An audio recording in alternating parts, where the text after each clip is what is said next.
Welcome to the Genre Hustle, your virtual sci-fi fantasy writers group. This is our first episode, so we're going to do some quick intros. Chris, you want to give the first one? Sure. My name is Chris Serby. I'm a science fiction writer. I'm currently querying my first novel called The Android and the Killer and working on a draft of my second novel, The Anomaly. I'm Lucy Caird. I write middle grade fantasy for kids, and I'm currently working on my second novel, Penny and the Long Kid. I'm Carter Mycroft. I write kind of eco fantasy and weird horror stuff. I just recently self-published a little zine called Murder Park After Dark, and I'm working on my first novel. I'm AP Thayer. I write dark fantasy. I am currently working on one of the last revisions of my first novel, Rat, and I hope to be querying that soon. And I'm Anton S. Howard. I'm working on my first novel as well, The Secret in the Ice, which is a portal fantasy, and I like to write short stories, grimdark fantasy, high fantasy. I don't know. Anyway, this is our first episode, so Chris, do you want to give a little background? Sure. So, the five of us have been in a writers group here in Los Angeles for several years with a bunch of other great writers. And the idea behind the podcast is to sort of be a virtual writers group for those of you who are learning the craft, trying to publish books and stories. We're all sort of learning the craft together. And, you know, for those of you who might be in somewhere in the middle of the country or whatever, where you don't out there in the world where you might not have access to a writers group, especially one oriented towards genre fiction, maybe we can sort of be that for you.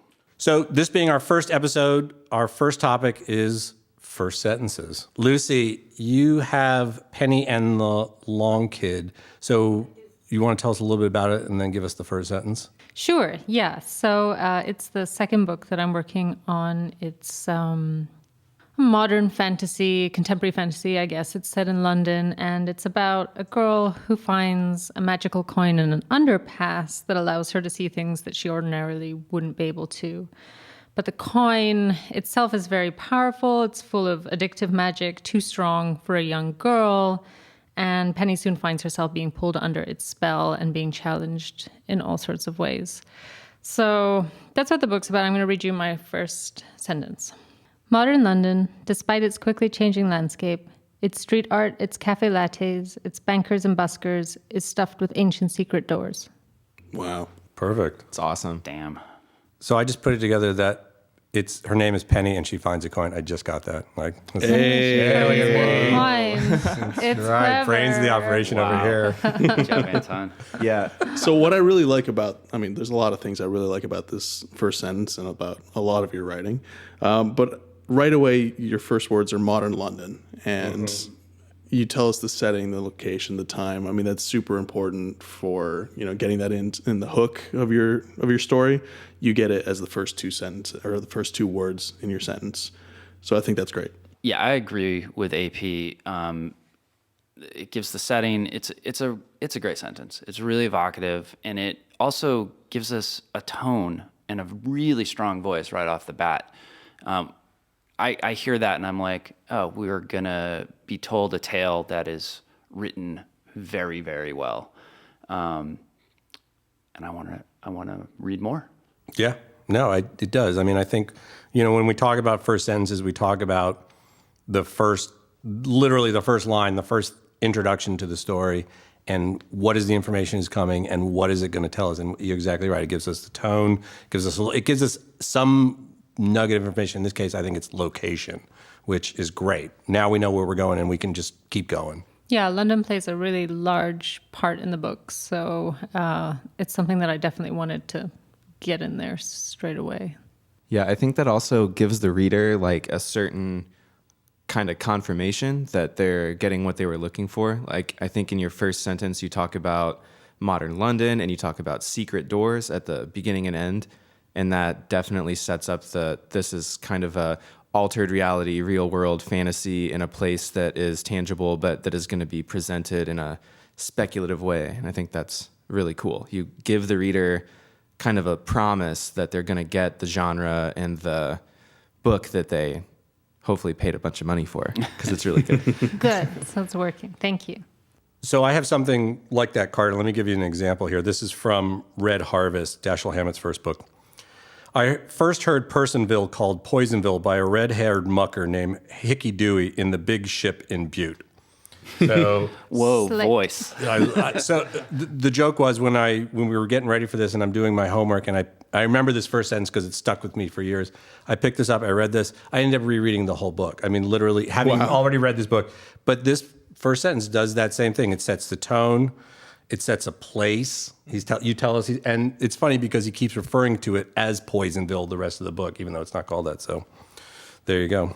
You're doing the same thing as Dashiell Hammett, Lucy, so good job. Ooh, Wow. high praise. High Yeah, praise. that's cool. For me as a reader, I really appreciate knowing who I'm reading about, where they are, and what kind of the style is going to be all at once. And this one does it because it's first person and you never get his name. He's always just the continental op. I like Interesting. that. That's cool. Yeah, so he never, we don't know his name. Kind of noir style almost. Yeah, exactly, the original.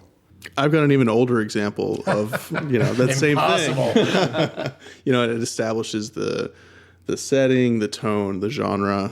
It's H.P. Lovecraft, who's one of my favorite all-time authors, and it's from The Lurking Fear. There was thunder in the air on the night I went to the deserted mansion atop Tempest Mountain to find the lurking fear. There you go. You're getting Right there, location, exactly. setting, tone. I mean, Exactly. it's I'm already Lovecraft. scared. Yeah, Yeah. exactly. It's a horror. Exactly. It's horror. Right, exactly. So we got genre, we got tone, exactly. No character, but But we know it's first person. Right. The narrator is the character. Mm-hmm. That's a way that people who can write in first person, which I cannot, yeah, me neither. can kind of cut corners there. I have an example that's doing something a little bit different than the ones we've already talked about. This is an example from Neal Stephenson, and this is from Seven Eves. The moon blew up without warning and for no apparent reason. Subtle. So that's an example of what I like to call that's a stunt. So what he's doing is he's trying to catch your attention with a really grabby hook.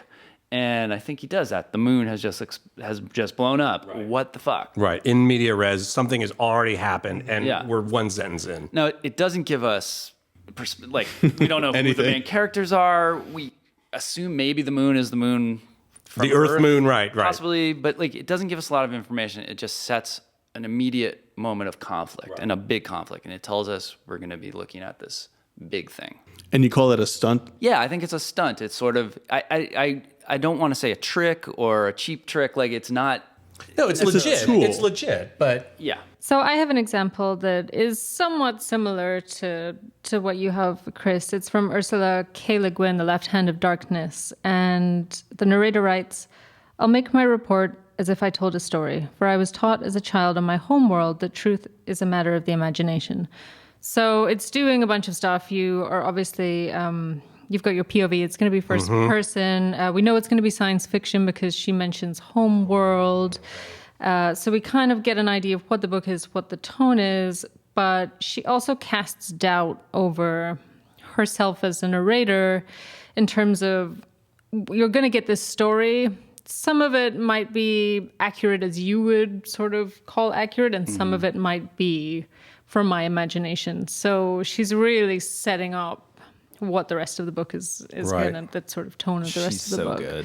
what do they call it? The Unreliable. unreliable narrator, right? Exactly. narrator. But to set that up is so powerful because that carries through to the rest of the story. So you're going to forget that as I'm going to forget that as a reader, and so things are going to come through, and I'm not going to know what it is. But that's such a great element. Yeah, and it's sort of saying that, okay, they value truth in a different way on this planet, which immediately makes you super intrigued about where she's from and what their values are. And, it just does so much. Yeah, it makes me have so many questions, And I think that's one thing that is great to do with your first sentence, which you can do in kind of the stunt way that Chris gave, or in a way that establishes a lot of stuff that you're going to ask questions about.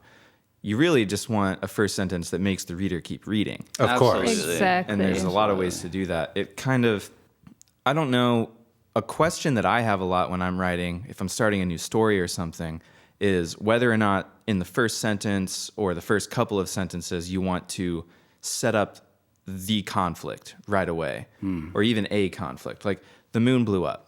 I know what the characters are going to be concerned about, even though I don't know who the characters are or where they are. Right. Whereas in Lucy's most recent example, I get an idea of the themes and the genre and stuff, but I don't necessarily know what the conflict is going to be. And I think both ways are totally awesome. Like they're both great first sentences. When I'm writing, I can never like make that call sometimes. I think it's like you said, I don't think it's necessary one way or the other. It can be used as a hook. I think the most important thing is that you're going to get maybe a minute of a reader's time when they're deciding if they want to keep reading your book or not. They're going to pick open the book. They're going to look at the first page. The first sentence is the thing that they're going to read. And however you can make that intriguing and sort of tell them what this book is they're about to read, then do it. If it's the huge conflict, then Right. But Go if you for give it. them something, if you give them voice, if you give them tone, if you give them conflict, if you give them something, any one of these things that we've been talking about, at least there's something there that they can go, oh, okay, let me keep going now. or like, what is the strong thing in your book? If it's your Right. character, then let's start with that. Right. If it's the location, is that going to be, oh, okay, let me read about fantastic London. Let me read about something, you know. That's kind of what I was thinking, is you almost want to just find the coolest shit in your book and the thing you sprinkle do it the in best that and sentence. start Yeah. with that. Yeah. And then you have thousands of other sentences that also have to keep the reader's interest. Exactly. Yes. not talking about those are furry. future episodes. Don't worry about those. So if it's the coolest thing in your book, what you're strongest at as a writer, it could be, you know, your setting, location, time, if that's really important to your story. And the audience, who's it for? Or it might be that you're really funny. If it's, you know, you give us a sense of your style, or you're perhaps very slick like noir writers, or you're short and punchy. Make your first sentence match what the rest of the book is going to be like. And really think about who is talking. And if it's a first person narrator, what is the first thing that they would say? How would they start this story? And that gives us a little sort of tiny snippet window into their personality right off the bat. This is good. All things to think about when crafting your first sentence. That's right. There's No pressure. no pressure. It all gets easier after that. It does not. It's all harder. Yeah, but if you fuck it up, nobody's going to read your book. True. So don't fuck it up. Yeah. And it becomes the That first. sums up our advice. Yeah. This has been the first episode of the Genre Hustle. Thank you, everyone, for listening. Bye. Bye. Bye. Later. Bye.